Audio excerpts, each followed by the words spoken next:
Hello and welcome back.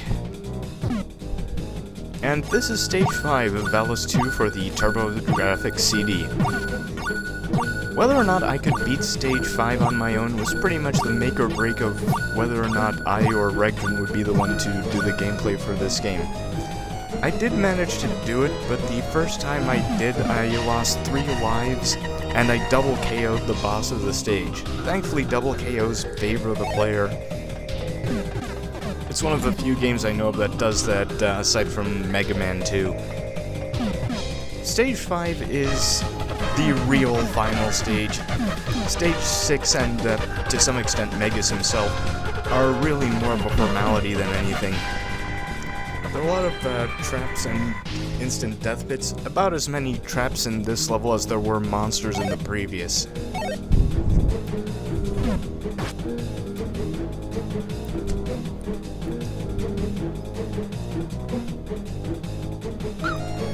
Yeah, because the movement of those things is so tight, it's very difficult to just, get past them. The timing window for doing it safely is very, very small.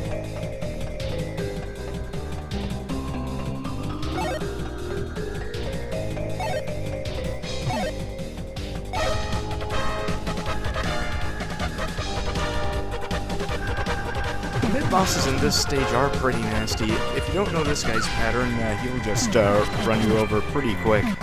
He jumps twice, then just keeps on rolling.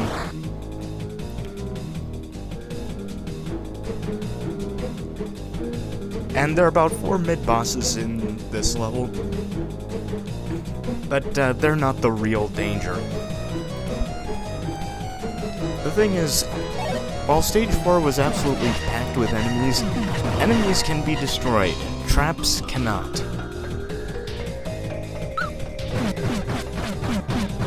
And I just showed you a safe spot for these little gun projectors. I did not know they actually had one until I did this Let's Play. I seem to be picking up a lot of new information as I do this sort of thing. Maybe I just wasn't playing seriously the last dozen times I did this.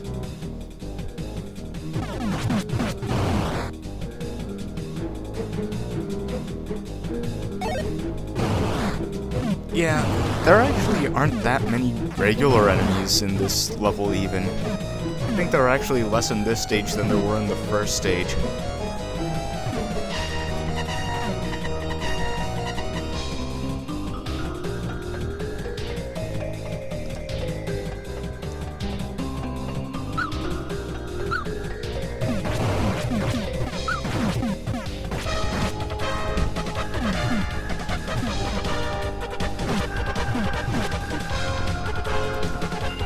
Yeah, the one little piece of continuity between the, Oh yeah, I got a temporary invincibility thingammy.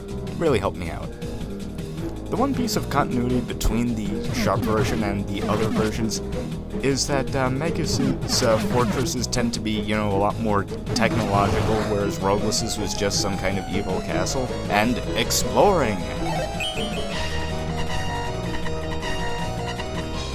And apparently, if you miss one life extender, there's that one to fully top you up, because as you saw, my life bar didn't actually extend any further when I got it.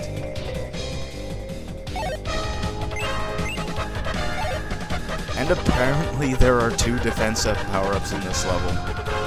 Kind of fitting, considering the amount of damage you will be taking. This level doesn't even pretend to be fair. It's like if Metal Man's stage was in Mega Man 1 instead of 2.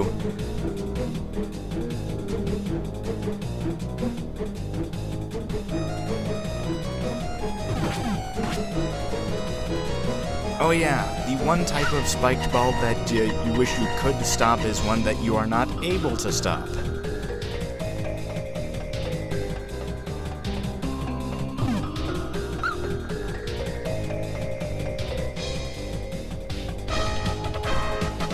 So yeah, this really has all of the old school death traps in it. Spikes, spike balls that move at high speeds, conveyor belts.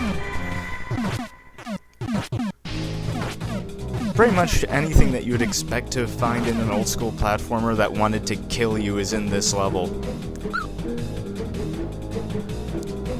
Actually, there is one thing that's missing: ice physics. Those will show up in Valis 3, however.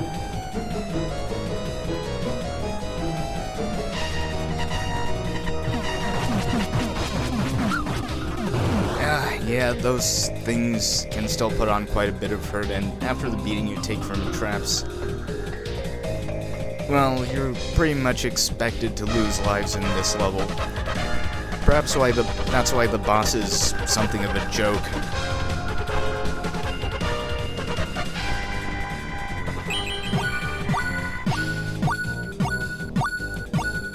And this is where I lost another life on my first successful run of this level, you know, during practice.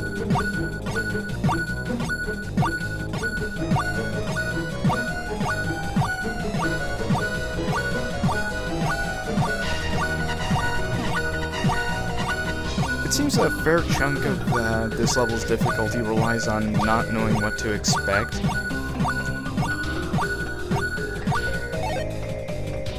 It doesn't go the level of the kind of gotcha traps you'd see in, say, I Wanna Be the Guy, or even occasionally, say, Llama Lana.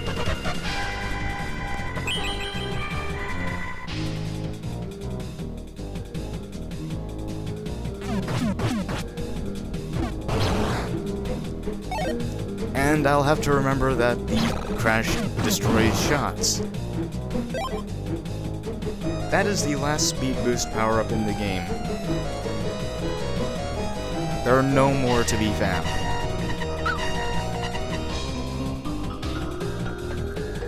Oh yeah, unlike some other games, taking the top path is not optional. Taking the bottom just leads you to a point item.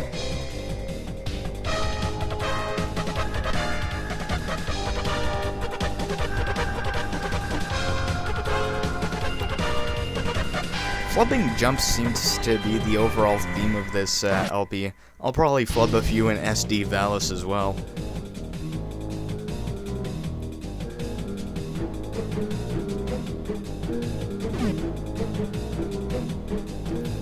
And here's the last mid-boss.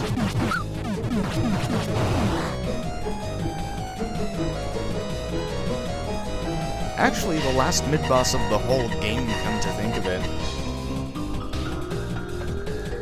Stage 6 is actually fairly short, and it's kind of on rails, too. In any case, here's the point where I knew that I was safe, because there aren't any more traps after this point, just a bunch of spiders.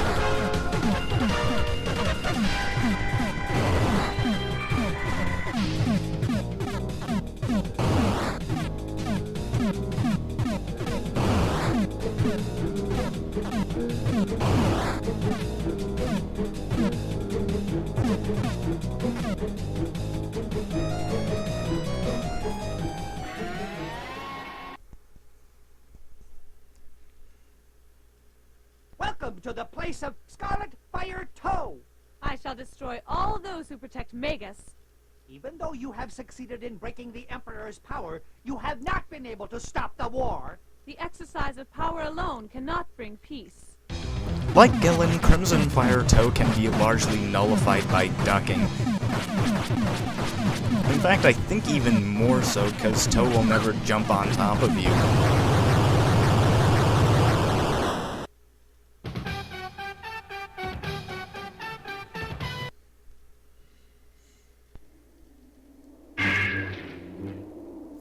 Your Majesty, grant me the power!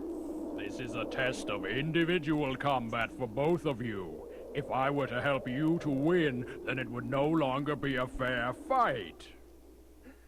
Your Majesty! On guard! Ha! Yeah! Now, Magus, it's your turn.